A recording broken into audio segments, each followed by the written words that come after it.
and a very pleasant good afternoon to everyone. I'll let each of you introduce yourselves. That way, we'll start out with our presenter, Becky. Oh, Holly's coming in. Yay, nice. Hi all, I'm Becky from the Hypothesis Customer Success team. Excited to be joining you all today. And I'll be, once everyone's made their introductions, I'll kickstart today's session by digging into Hypothesis and some creative ways that you can use social annotation with Hypothesis in your courses. Super, and we have two guest presenters. If you'd like to introduce yourselves, please. I'm Laura Jessup. I've been using Hypothesis a little bit, kind of the beginner's level in my university seminar classes with first-year students. Thank you very much. And I'm Ashley Robar. I've used Hypothesis just a little bit in my upper division biology courses, and I'll be giving an overview of success and also tips. And we have a couple of guests today. If you'd like to say howdy, introduce yourself, please. Hi, I'm Craig Stillwell. I teach in the University Seminar Department or program, and I think I've had Hypothesis on one of my tabs in Chrome for probably since January, and I just haven't been able to get to it. So I'm hoping to have a quick learning session from you guys. Well, you've come to the right spot. And last but certainly not least, everybody, Holly. Hi, I'm the new Open Access and Government Information Librarian at Hannon Library, and I'm excited to learn more about Hypothesis. Excellent. Becky, go ahead and take it away. The stage is yours. Very official. I feel very privileged. And feel free to interrupt me at any point if you have any questions, or you can throw those in the chat, whatever works best for you. Like I said, I'll be jumping in to talk a little bit about some creative ways to use social annotation in your courses, primarily with the focus being on, activating annotation in Moodle, but as Craig mentioned, there is also the public version of Hypothesis that is outside of the LMS.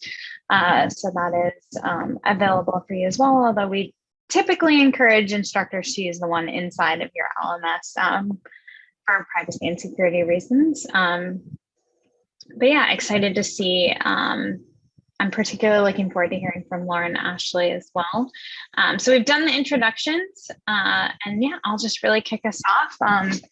You might hear this called our motto. You might hear this called like the 3 goals of Hypothesis, but the intention is that Hypothesis as a social annotation tool can be particularly useful for helping make your course readings more active, more visible, and more social. So students are actively engaging while they're reading.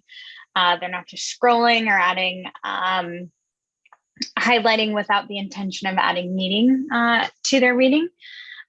Hypothesis can also be a great tool for making your readings, students' thinking more visible, not just to themselves while they're reading, but also to their peers, as well as to you, the instructor. It gives you hopefully some insight or into their thoughts, their understandings, so that when you are in that course meeting, whether that's virtual or in person, and you ask a question, there's not those crickets of, oh, I don't know if anyone actually did the reading or what questions they have or what understandings or misunderstandings came up while they were reading. And then the part that's particularly near and dear to our hearts at Hypothesis is that it's a social annotation tool. So those thoughts, those questions, those ideas that your students have are not just stand alone on their paper by themselves. Their peers get to see them, you get to see them. And it really can be a collaborative space for you and your students to learn together.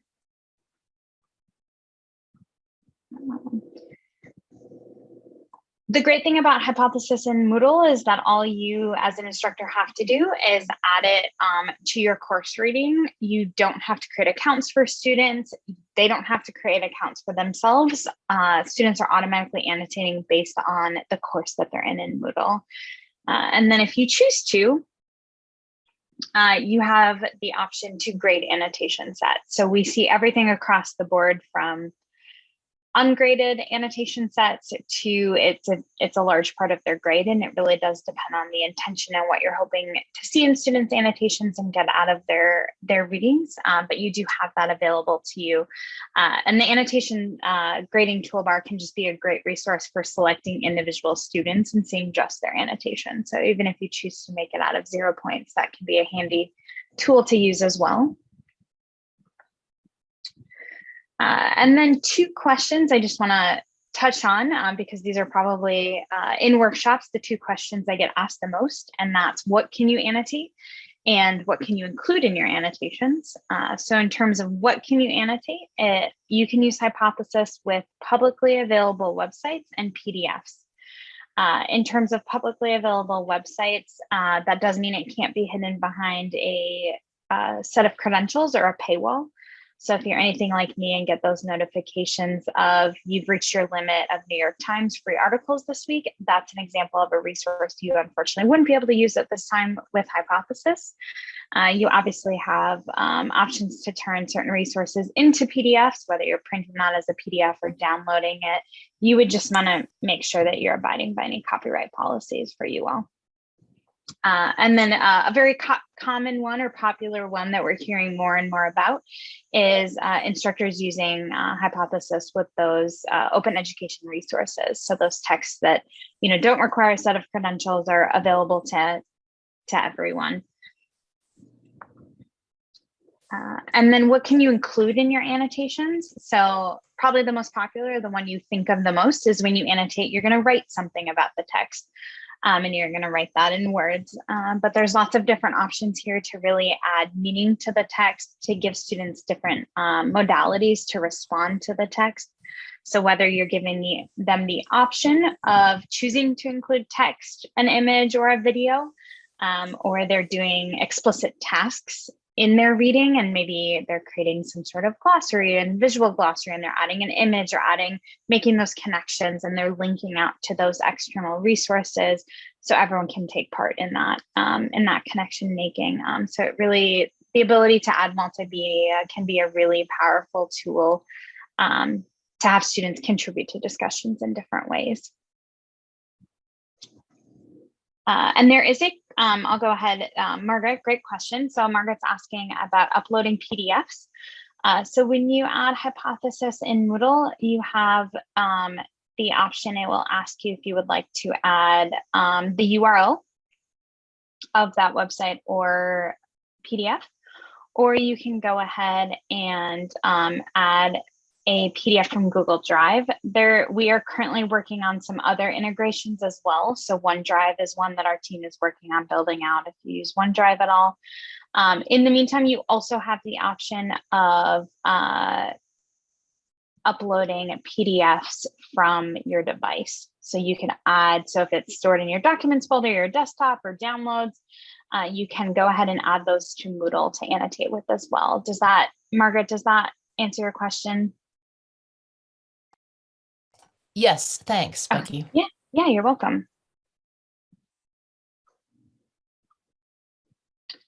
And for those of you that are new to the tool, here are Moodle specific resources. So I will jump in to talk about some creative ways we've seen social annotation used to really add engagement to your course readings, make it a little more fun and interesting for students. But know that these resources are here for you to come back to. They guide you through exactly how to set up Hypothesis-enabled readings in Moodle, including these videos that can be useful as well.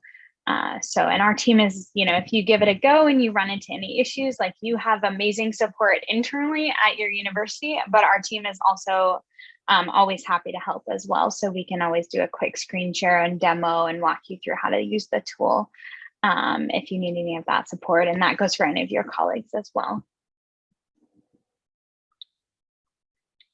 Oops.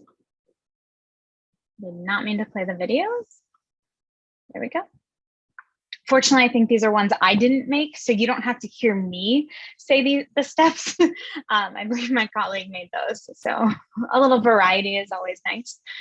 And then these are some of our general hypothesis teaching and learning resources that you can come back to as well. I've even worked with some instructors who've used these as their first annotation assignment. So it can be great to have students in a lower stakes way get comfortable, not only how to annotate, what do you expect in their annotations, but also get comfortable using the tool. One great benefit I find, one of the many great benefits that I find with Hypothesis is that the experience, once you as an instructor add Hypothesis to a reading, once everyone opens the reading with Hypothesis enabled, the experience is exactly the same for you and students. So there's not a guessing of, oh, I don't know what my students see. I don't really know how to help them use this new tool that I'm trying to try out, because creating annotations and your ability to create annotations is exactly the same for students and instructors. So I find that that can help with any of those barriers to entry. And I jumped right in and realized that I didn't share the slide deck. So I'm going to just go ahead. I put that in the chat for you. Feel free to make a copy of it. Come back to it. The resources are linked there for you to access as well. Before I do jump in to talking about some creative ways to use social annotation, and this goes for all of you. So Laura and Ashley, I don't want to by any means leave you out, but does anyone have any questions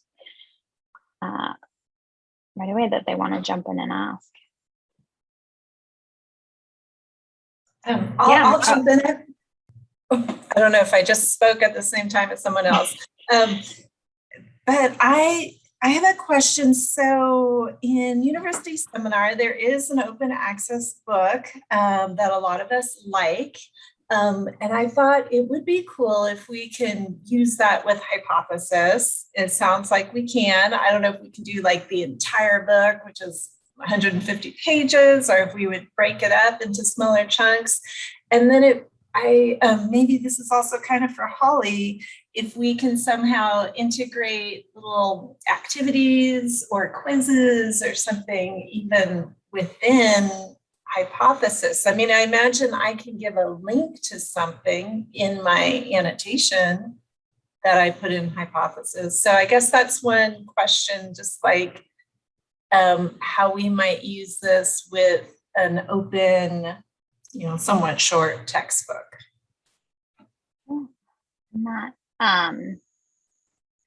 I think it totally depends on you and how the text is, at least on the Hypothesis side, how the text is accessible. So if you do have the option to split it up and make only like certain sections of it available, I could really see that being a benefit for students rather than having to like scroll through and like, oh, someone annotated on page 100 and now I have to figure out what they said. So that could be potentially useful if you have the ability, but as long as it's publicly available, you shouldn't run into any issues adding it.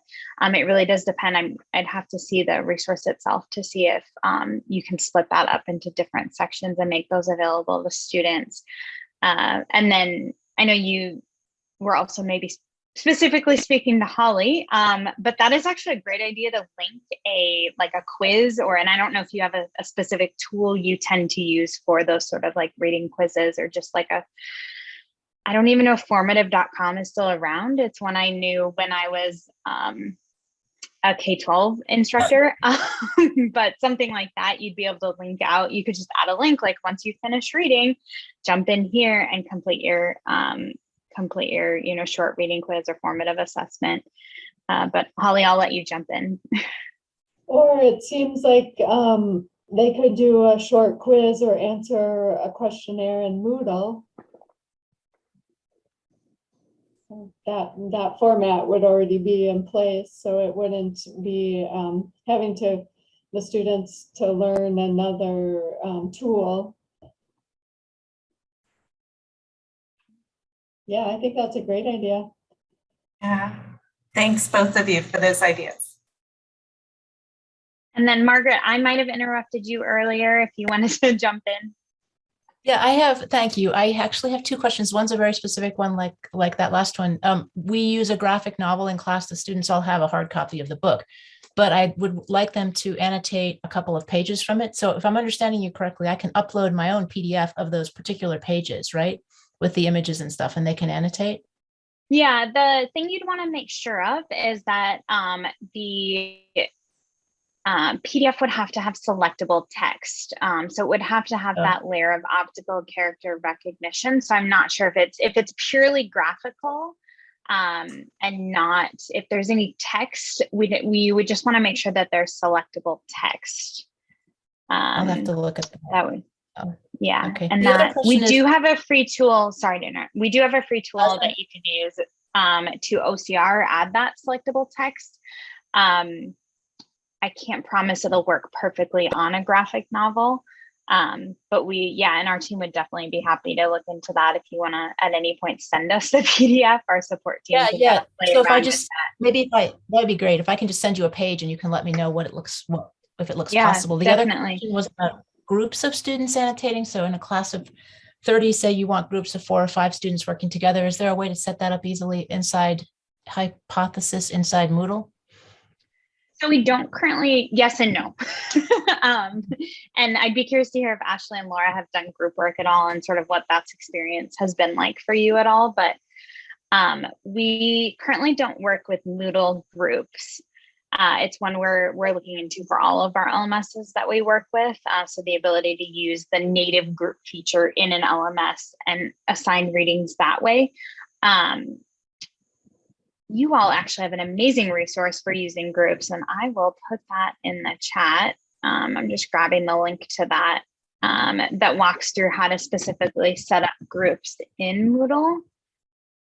And hopefully this link will work.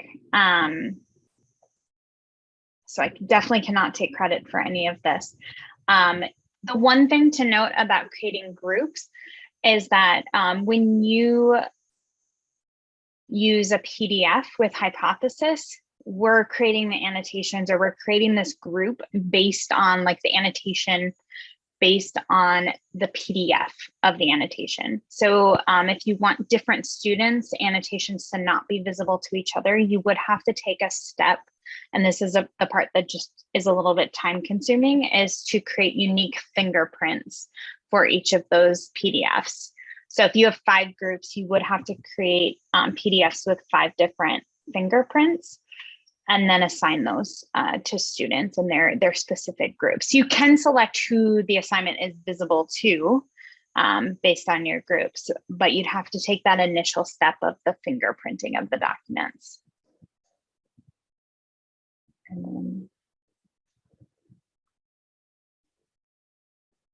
I don't know, Laura and Ashley, just out of curiosity, have either of you used any sort of group work with Hypothesis? I split it up for groups for my larger class, Evolution, which had about 40 students in it. And so I restricted probably about 12 to 15 students per group. And so what I had to do is, I didn't know about the fingerprinting of like individual PDFs. And so what I did was I essentially created 3 links, Hypothesis links within Moodle, and then restricted it to group A, group B, group C, etc. So, and then students were added to those groups. And so they were only able to access one of those. I feel like the comments that were added were different between the 3. So maybe it's not an issue, but it's probably just best practice to make individual copies, for example, that PDF that would be unique that you upload, for example.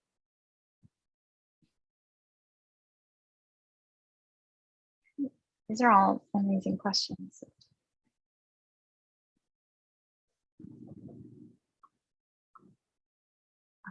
Well, feel free to interrupt me, ask questions. I will go through some discussion protocols, some active learning strategies that could be great tools to really expand social annotation in your classes. It can be tricky for students if you're like, here's a reading, go ahead and annotate. A lot of students may sort of flounder with that, like, I don't really know what that means.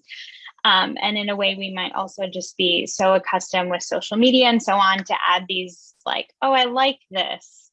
And it really doesn't add much to the text or add much to that learning experience for themselves or for their peers as well. nor does it really give you a lot of insight into, what they may be understanding or struggling with. So hopefully this will give you some ideas, and also hopefully will make it more engaging for your students. As I'm sure we've all seen, when you use a tool over and over again, it can be nice to throw in some fresh new ways of using a tool, and maybe makes it feel a little unique for them. So by no means is this an exhaustive list of ideas, but just some that will hopefully help you get started as well. So like I said, I'll start off with some discussion protocols. You could have, and this could be, if you do have a larger class, you could think about giving students different roles or different tasks in the text. So maybe students are creating different levels of questions. So they could be creating level 1 questions, level 2 questions, level 3. You could then have a student, maybe like the question wrangler, who's then responsible. Okay, Becky, you're responsible for level 1 questions, and you're going to bring those to our class discussion and see what we can figure out about answering those level 1 questions. And Margaret, you're in charge of those level 2 questions. So let's come together on those. Like, how can we, and someone could also just be in charge of responding to those questions. So lots of different ways to sort of facilitate it so that students are taking on different roles in the text.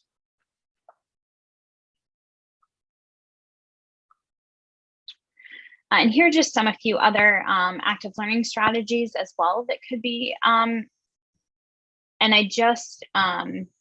I've seen these used both synchronously and asynchronously, because Hypothesis is a tool that could be used both, and really depends on how your course is set up, what works for you. You could give your students, they write their own annotations, maybe in class, you give them a few minutes to do that. Then they pair with somebody and they talk about their annotations, and then a big idea or a theme is shared out. So that's one idea. You could do 1-minute annotations, where you literally just give students 1 minute to get down anything they can and write down, like pick one part of the text that stands out to you and write about it. If students are doing that too synchronously, you could really see, oh, like I wonder why this student selected this part of the text. Why did they go here? Because if they're all doing it at the same time, they wouldn't be able to see where their peers necessarily are selecting text and annotating. But then once they've completed that 1-minute annotation, they do have the option to take a look and view the annotations of their peers. And that can also lead to a very interesting class discussion. If you're familiar with the jigsaw method, that can be one we've seen used with Hypothesis, and that could also kind of go back to that group work question that Margaret asked about. You could assign students either different sections of the text that they're responsible for becoming experts on, or maybe different texts altogether. So different groups or different students are accessing different texts. They become an expert on that, and then they're responsible for some peer teaching and sharing out their experience with the text. Final word, or it's sometimes called save the last word. And one student selects a quotation from the text, they could annotate it. And maybe they just put this as like my annotation. They don't really describe it, but then everyone in their group then goes around and annotates and explains why they think that student selected that piece of text. So why was maybe that phrase important? Why was that word or that you can even go bigger and say, why was that paragraph important? And the individual students in their group explain that. And then the reason it's called save the last word is the student who chose the initial text is the one who's like, actually you were spot on, or maybe you weren't. This is why I selected this text. This is why it was intriguing to me. This is why I want to talk about this part of the text. So that's way. The 4 A's, and you could obviously change the A's to mean lots of different things. But students could write about what assumptions they have. What do they agree with in the text? What do you want to argue with in the text? Maybe what do you aspire to in the text? They could even tag their annotations with such. So you can use tags in annotations that are like hashtags. With Twitter is sort of the best comparison I can make. So then it would be easy for you to search and say, what assumptions did students make about this text? And you could pull up all of the annotations that have the assumptions.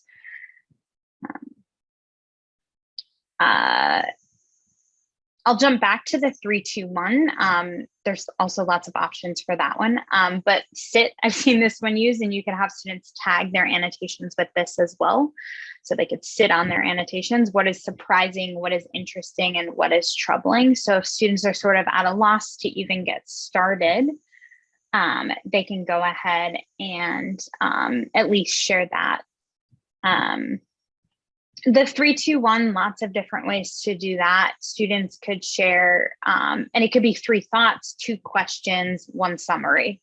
That's one way to do it. You could also do 3 key takeaways, 2 questions, 1 thing they're surprised by. So lots of different ways, but giving them maybe an explicit strategy to apply, something to do in the text, can be useful for them.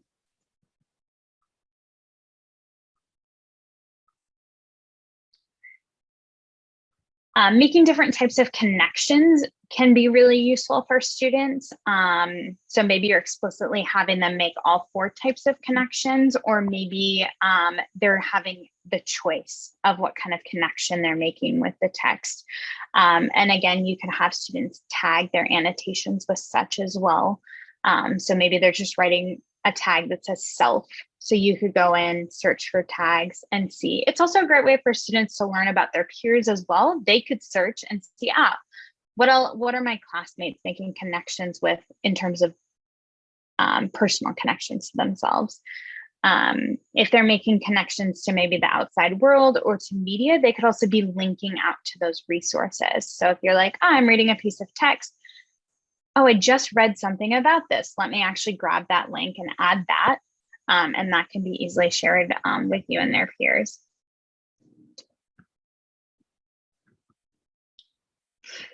I've seen visible thinking strategies used as well. So if you're familiar with Harvard Project Zero's visible thinking strategies, that's one option. I believe they were initially, they do maybe seem, even if you go to the website, it's a little elementary looking. So I will preface that.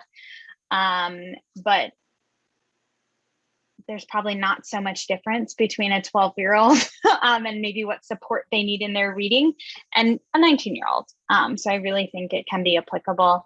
And so I've just pulled out a few that could be useful. And just out of curiosity, has anyone had students annotate their syllabus? Is that something you've done?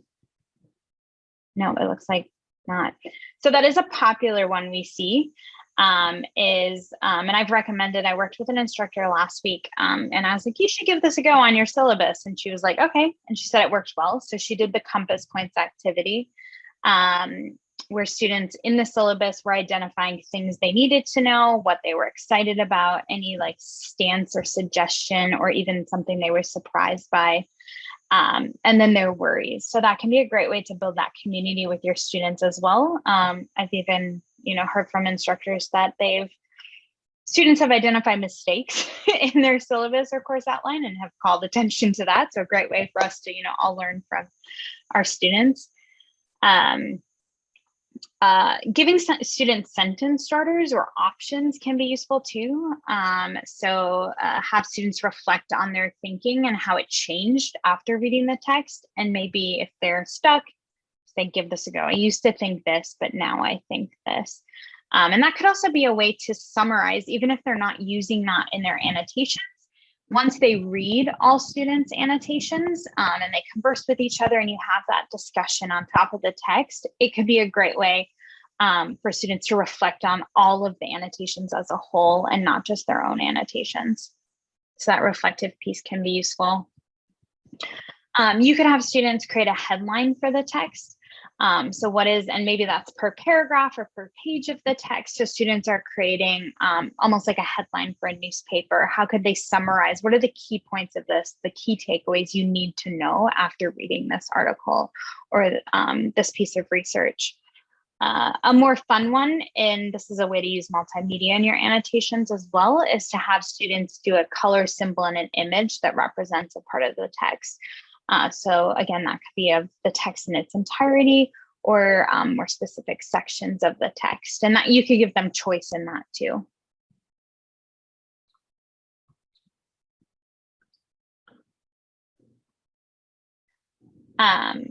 Typically, when we think of annotations, you probably think of it in the student's voice, right? Students are writing in the I perspective. Maybe they're making those connections or asking questions from their perspective.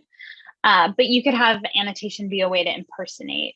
So whether students are playing the role of the scientist or the researcher or a historical figure, or the voice of the scholar, you can have them take on that role. And instead of annotating as themselves, they're annotating as if they were in that role. So that could be an interesting way to shift perspective. Another idea is to have students take on unique roles in groups. So different students could be responsible for different tasks in the text, lots of different options here. But it can give students, more explicit guidance on what they're supposed to do, as well as get some varieties of perspectives if different students are focusing on different roles. And this can be done, like you could have students sit together, depending if you're doing any sorts of annotations in the course meeting in the physical space, you can have them sit together and do some of this, or this could take place outside of the course as well. I did sort of make a dig earlier, I think, at social media, and now I'm going to bring back to social media. So I apologize to the world of social media out there, but it is probably one that our students are familiar with. Not all of them, of course, but a lot of them. And this could be a fun way to have students annotate as if it's social media. So their annotation, their post, could be a form of social media. And so they could maybe create a tweet of up to 200 characters. I believe that's still what Twitter limits you to. And so it is a way to really, force students to get concrete thoughts, but to the point. And they could even then add hashtags as well. So what's really that? What are the most important hashtags? If you wanted to find more information about this on Twitter, as an example, like what hashtags would you want to include? I am by no means, I don't have TikTok. I've never used it. But you can have students create a short form video explaining a part of the text and add that as well. So if you, I hear, Flipgrid's a common one we hear instructors use, where students or in the instructors creating the video and just adding a link to that, those will automatically embed. Instagram's another one where maybe they're taking on the character or the author and thinking about what they would post and including that image, a caption, and a hashtag. So another way to incorporate multimedia in that as well. It's a little fun, but maybe a little silly. Peer-to-peer feedback. And something to note, I just want to say about peer-to-peer feedback is that unfortunately, at this point, just the sort of barrier of doing peer-to-peer feedback is that you as the instructor would still need to be the one to add hypothesis to the reading. So students would have to submit that text to you. You would create a hypothesis-enabled reading based on it. So just know that that is a bit of a time constraint on your part, that you would have to take those additional steps of collecting their work digitally. I did work with an instructor who was like, I just throw all their work in one single PDF and add hypothesis to it. So that is one way to do it. Obviously, lots of pages would be involved depending on the length of your student's work. But using different protocols can be a great way to elicit that feedback from each other. So having students either do the tag feedback protocol is one option, or even just as simple as the plus, minus, and delta. And this, it doesn't also have to be pure feedback. They could be giving, and now I can't remember exactly which institution he was at, but an instructor I worked with shared that he has students assess part of his thesis. And he's like, let's talk about like the writing style. Let's talk about like, did I get my point across? And like really has students assess his work. And then that also helps guide them through how to, assess author's work or scientific research or whatever it is that students are critiquing. And then just here are some fun ones. They're quite silly, I would say, but even though your students may be reading some quite complex pieces of academic work, scientific research, journal articles, it's not always a bad thing to also find some fun in that and engage students. So you could have students keep track of something silly, like how many times a particular word is used in the text. And then that can lead to a deeper conversation about word choice and author style. You can have students create some sort of secret code for them, and then they create a legend of their symbols and what each of them mean. I think always adding multimedia and really bringing any sort of reading, article, academic piece of work to life can really add that engagement for students as well. And this kind of goes with the last one as well, but turning into like a scavenger hunt of students identifying specific things, and they could tag their annotations with those words as well. And I know I've done a lot of talking, and I know Laura and Ashley both have some great things to share as well. So I want to make sure there's enough time for that. I just encourage you to maybe, and this may have been a brand new introduction for you, you may have some experience with Hypothesis, but if you do have any ideas flowing of, like, that could really work with this, or I want to give this a go, or that made me think of this, I'm sure all of us in here would love to hear your ideas. So if you want to verbally share those or just throw some ideas in the chat, that would be great. And then I just want to, sort of finish all of my talking by saying that our team is here to support you however we can, whether it's with more implementation support or more technical support. That's what we're here for. I have some resources linked in the slides later that I don't need to read to you, but those resources are there for you. Also just want to preface by saying that there's a chance also you'll work with my colleague Autumn, who is officially the customer success specialist for you all at Southern Oregon. So if you don't hear from me, you may hear from Autumn as well. So I've included her email address on the last slide of the slide deck. And I will turn it over to you all. Thank you, Becky. I'll jump in here real quick. One quick question I had. So you mentioned about students doing annotations, maybe even in the classroom. Can they do it on their phone? They can. That's a great question. Yeah. So it will open in whatever their native browser is. And I don't know if you all use a Moodle app, or if but they would log into Moodle, access Moodle however they would typically, and then when they select the hypothesis enabled reading, it will open in their native browser. So like if it's an iPhone and they have Safari set up, that's where it will open. I would say the biggest challenge of the mobile devices is really just the size of the screen. Yeah. It can be tricky to navigate, like to see the reading and to see the annotation sidebar, but it does work. Okay. And if you let me share my screen, yes, I can show a couple sharing. Things. Okay. You so should be able to go. Yes, outstanding. Okay. Good. I'll just go. I think I was the blocker on that one. I think because I was still sharing. Sorry, Laura. So just to give you an idea, I'm using it with university seminar students. I have about 75 students, so I keep that in mind as far as kind of I'm using it in a way that's manageable with the workload.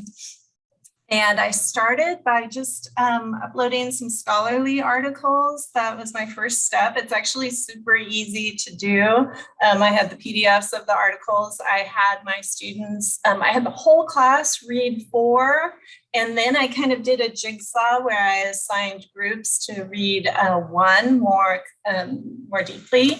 So you can see here what it looks like. You can see I did assign some points, and it's really easy to score. And students read something they found interesting. Jennifer says it's nice to see that creativity is being defined in many different areas, not just the traditional paint on canvas art. And then Maggie here attached I think it's called a GIF, the little tiny short video that kept repeating, which was great. It was fun. And it also really did show that she got the idea there too. So that was awesome. And then I've also used it to show students a sample essay for an assignment. So for example, with assignments, I like to show them a model student essay or just a sample essay. And I used hypotheses to point out things that I wanted them to notice. So here I just kind of pointed out what seems to be the writer's research question that kind of directed their research in the beginning, and what they found, their argument or thesis.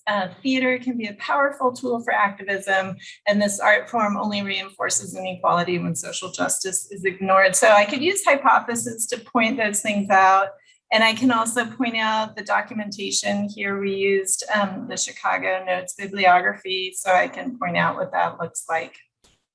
And a question for you, Becky, can I save my annotations so that, I can just use the same thing and I don't have to redo the annotations? There is a very technical way that our support team can work with you on copying over those instructor annotations that I won't bore you with the details of, but our support team can help with that. It is also a feature we're working on building out for the future, but that's a great question. Yeah, so when you're ready to roll around for your next course, they can help with that. Okay, yeah, because I did take a MOOC this summer, and something like Hypothesis was a part of the course, where first students put their comments on the reading, and then after lecture, the instructor had the comments on the reading, and then the students went back to the text, read it again with the instructor's comments, and added more. So I thought that would be a great kind of advanced level of Hypothesis, which I'm not at yet. Yeah, but the syllabus idea I think is a great one. Erica Knotts here on campus was planning to do that. I just thought during this presentation, I should use Hypothesis with an assignment prompt, especially for USEM, like our big final essay prompt. I could put that in Hypothesis so that students can engage with any questions they have. Yeah, so that's it for me. If anybody has questions they think or suggestions for me. Yeah, Margaret.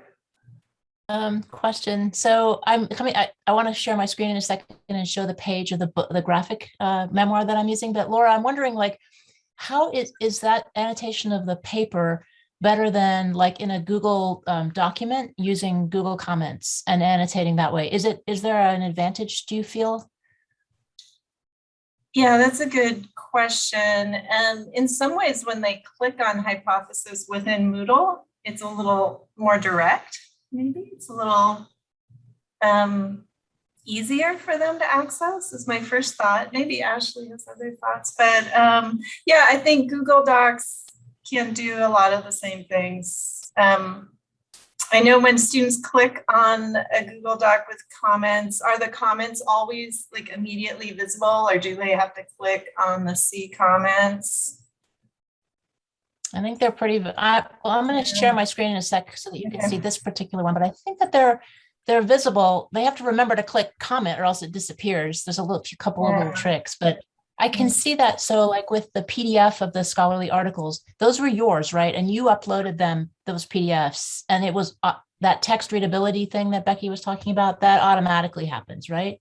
Yeah, super easy for scholarly articles. The text readability was no problem. But I did just ask the library to make a copy of one of the chapters of my book that I'm using this fall, and I did have trouble with readability, and I used the source that Becky mentioned, and it fixed the problem. So yeah, but I guess the readability, especially with images, Can I share my screen? Would that be okay? Because I've got the thing here now to the page from the graphic memoir. Could I just do that quickly? Go for it. I mean, I don't know. Can I though, is the question. You have everyone has permission to share. I will say probably one benefit of doing it in Hypothesis versus Google Docs is just you can grade directly in Hypothesis. And so as you're reading over a particular student's annotations, you can just highlight that one student's annotations and then assign them a grade based off whatever they've added to that document. Yeah, that makes sense. I was thinking of more like for quick in-class activities that you're not actually grading the annotation, that it might, maybe finding a balance between them would be a good idea. Can you see my screen? I don't know what I clicked on. We see So this is the, this is a spread. Yeah, it's a spread from the graphic novel. And those are the comments on the right are just my sample comments that I just tried tossing in using Google Comments, right? But Becky, that probably wouldn't be readable, right? Well, I will be honest, I'm not an expert on Google Docs. I would think the fact that you're able to select it as text leads me to think that it is already have selectable text, but we'd have to look into it. I'm not sure exactly That's how what I the Google thought. Docs works in Yeah, terms that's of what I adding thought, but some of this comments. isn't, you can see that some of this isn't text selection, so I can select anywhere. I think, I mean, I can actually, like this bar up on top isn't text, but it's tied to a comment. It's tied to this Okay, comment so here. yeah, Yeah, so, okay. for something I like this, think, Google Docs maybe, and just maybe the way to go. It is the ability to annotate images and videos is one our team is working on, but it's not yet built. And just one that like I know I work for Hypothesis, but in terms of like the difference between Google Docs and Hypothesis, I would see Google Docs being a benefit if students are then going back and editing, right? Because you can edit a Google Doc, but if you're looking at a scholarly article that students wouldn't be editing, it's always going to stay constant. Then I could see where that would be a benefit of using Hypothesis, if that makes sense. it does make sense. And then just to clarify what Laura, you said about having, you have a lot of students and then you have them zero in on one article. If you wanted everybody doing the same article and you don't want to have to go through a complicated, what did you say, a fingerprinting process, you could upload the same article 4 times with different names, right? Or just give it a slightly different, like group 1, group 2, group 3, and have people annotate one of those versions. Would that work as well? Yeah, I think Ashley could probably take that too. Yeah. It sounds like it works. Typically, I hear that doesn't work. So changing the name and of the PDF doesn't actually change the fingerprint of the PDF. So yeah, I'd be curious to see how it's working for Ashley, and that's great. Maybe there is a workaround that I'm not super familiar with in Moodle, but. So I just created 3 different groups for my class and then created 3 different hypothesis links and then restricted each link to a different group. And there maybe were some issues, but I had one person, they literally like highlighted like the entire scientific article, and that was only present in like one of the groups. And so I don't think it necessarily copied over to all the groups, just because I really remember that one person just highlighted the whole article. Yeah, that's great if that works. And Laura, that was kind of my question to you. Were you using the one scientific article for all 3 sections and they were all annotating, or was it like one section annotating the article with unique annotations and then the next section on the Tuesday doing the same article but a different version of this, like a copy of that article? How did that work? Yeah, I want to make sure Ashley has enough time too. But yeah, I did, it was kind of a fresh start for each group. Okay. But yeah, but I know Ashley has a lot of good information. She's done hypothesis more than I, and I've been learning from you. let's put the spotlight on Ashley. Give her a shot here. Okay, I want to start sharing my screen. But to answer your question, Craig, for when I had it in my larger class, they were all annotating the same article, and it was just split up between smaller groups. So the annotations wouldn't become just so overwhelming that it just kind of get bogged down in so many annotations for that one document. Okay. All right, so are you able to see my screen? Yes. All right, so I was mainly using this as really a low stakes check to ensure that students were doing the reading before a class discussion on a scientific article. So I used this in 2 of my upper division biology classes, animal behavior, which is an elective, as well as evolution, which is a core class. And so I remember as an undergraduate, sometimes I wouldn't really have time to read the article in advance of a paper discussion, or I'd like briefly skim it. And that doesn't really give you enough time to kind of digest it.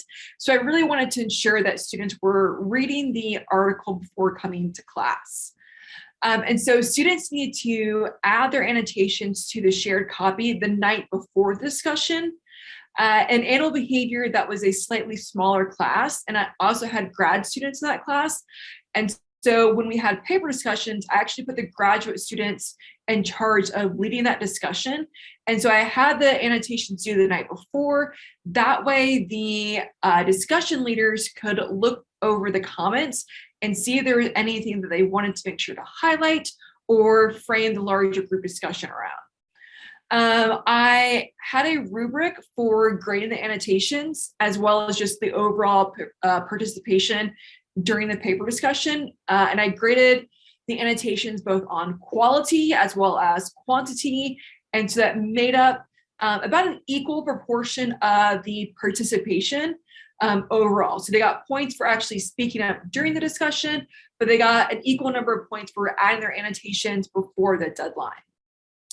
And then one thing I also emphasize is to students is that adding those annotations before is really a way for them to organize their thoughts prior to actually participating in the discussion, which oftentimes can help to reduce that anxiety of what do I want to actually say, and trying to form that sentence where you've already actually written it the day before, for example, and have kind of that ready to go comment.